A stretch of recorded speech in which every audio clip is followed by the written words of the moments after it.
Msingi yanafanyaje? Yanajulikana kwamba mwisho wa mwaka tutakapokwenda kwenye mitihani, basi wanafunzi wetu kila mwenye somo lake anatakiwa ajipange kuhakikisha wanafunzi wanafanya vizuri. Matokeo yetu ya mwaka jana mnayajua vizuri. Kuna wanafunzi ambao ni cosmopolitan, wanatoka kwenye familia tofauti, yani kwamba wanafundishika. Kwa nini wafeli? Yani kila mmoja sasa ajiulize kwa nini wanafunzi wafeli somo lake. Na pengine sasa kwa sababu tumeshaanza kufundisha, take time ya kujaribu kujitathmini sisi kwenye masomo ya katika mitihani iliyopita, na kila mtu akaona wanafunzi wangapi walipata B kwenye somo lake, walipata C, walipata D, na wale waliopata sifuri kabisa, ili uchambuzi wetu uende sambamba na wakati huu tunafundisha.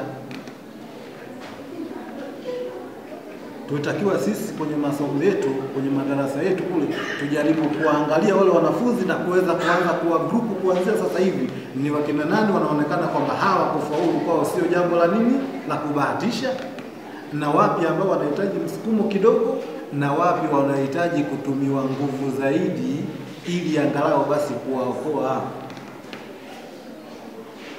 Sasa ukiwa na wanafunzi ambao unajua kabisa hawa kufaulu kwao sio shida, na kuna wale wachache ambao wanajua wanahitaji nguvu kidogo, lakini wale ambao wanahitaji nguvu sana, wani utaanza na wapi? Lazima uanze na ile kundi ambalo unajua kabisa hili linahitaji. Sasa wale wengine si ni facilitation tu, utafaulu. Sasa tufanye, niliwaambia watu mnyambo jana katika mitihani ya form 4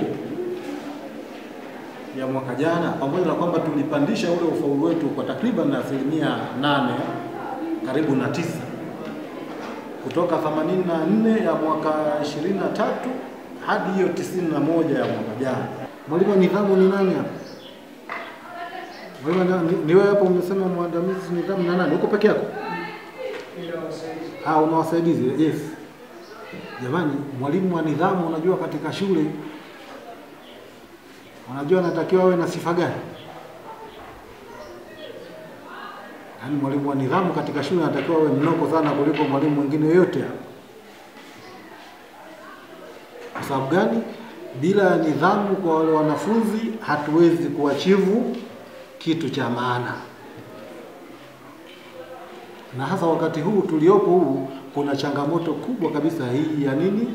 Ya maadili mabovu ambayo yana encroach hasa kwa wanafunzi.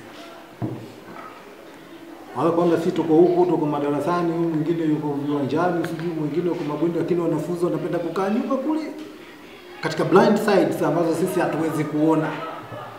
Sasa mwalimu wa nidhamu wewe nitakuwa unafanya ambush kule ili kujua kwamba kwa nini wanafunzi wanapenda kukaa katika hideouts.